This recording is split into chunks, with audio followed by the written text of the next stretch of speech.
ఇది బ్రౌన్ రైస్తో చేసిన పెరుగన్నం అండి. ఇది నైటే అన్నం వండుకొని పాలు కూడా కాగించి అందులో కొంచెం తోడుసొక్క వేయాలండి. చల్లారిన తర్వాత బ్రౌన్ రైస్ ఎప్పుడు కూడా కొంచెం మెత్తగా ఉండాలండి. గట్టిగా ఉంటే ఈ పెరుగు తోడుకున్న తర్వాత మరి గట్టిగా అయిపోతుంది, తినలేము. అందుకని రైస్ కొంచెం మెత్తగానే వండుకోవాలండి. పెరుగన్నం చూడండి ఇలాగ మనకి టయానికి తోడుకుపోతుంది. 9 గంటలకి అలా వేయాలండి నైటు. ఎందుకంటే తొందరగా వేసేస్తే మరి పుల్లగా అయిపోతుంది. బ్రౌన్ రైస్ చాలా టేస్టీ అండి. ఇందులో కొంచెం ఆవకాయ పచ్చడి కానీ కొంచెం కారంగా ఉండే తాలింపు ఏదైనా నంచుకోవాలండి, చాలా బాగుంటుంది.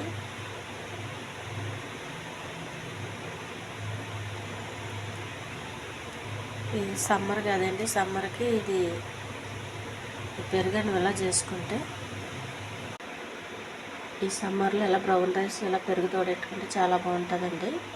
ఇది మధ్యాహ్నం వరకు పాడు కాదు, చాలా టేస్టీగా ఉంటుందండి, చాలా హెల్త్కి మంచిది. ఇంట్లో తెల్లన్నం మానేసి ఇలా బ్రౌన్ రైస్ తింటే చాలా మంచిదండి. వారంలో 2 సార్లన్నా తినండి. ఎందుకంటే ఎక్కువగా పెరుగన్నము అంటే వైట్ రైస్తోనే చేస్తారు. అలా కాకుండా బ్రౌన్ రైస్తో చేసుకుంటే చాలా ఆరోగ్యంగా ఉంటారండి. ఇంట్లో పిల్లలకి పెద్దవాళ్ళకి కూడా అందరికీ మంచిది. ఈ ఛానల్ నచ్చితే సబ్స్క్రైబ్ చేయండి, షేర్ చేయండి, లైక్ చేయండి, కామెంట్ చేయండి. ఈ బ్రౌన్ రైస్లో ఎప్పుడు కూడా పుల్లనివి నంచుకోకండి, పెరుగుకి బాగోదు. కొంచెం కారంగా ఉండాలి. అల్లం పచ్చడి కానీ దొండకాయ ఫ్రై కానీ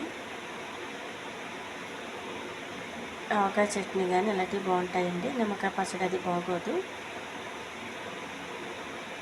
ఈ బ్రౌన్ రైస్ పెరుగుతో తొందరగా పులుపు అయిపోతుందండి. అందుకని పుల్లగా ఉన్నాయి నంచుకుంటే బాగోదు. దీనికైతే అల్లం చట్నీ కూడా చాలా సెట్ అవుతుంది. ఈ ఉల్లిపాయ పచ్చిమిర్చి ఉంది చూడండి, పెరుగుతో ఊరి చాలా బాగుంటుంది. చాలా హెల్దీ ఫుడ్ అండి, చాలా టేస్టీ ఫుడ్.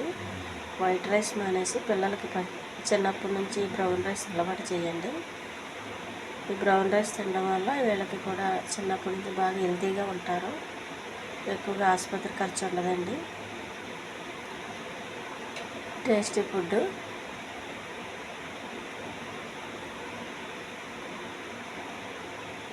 ఇందులో పచ్చిమిర్చి వేసాను చూడండి, అది ఊరి చాలా బాగుంటుంది. పెరుగుతో పాటు తింటే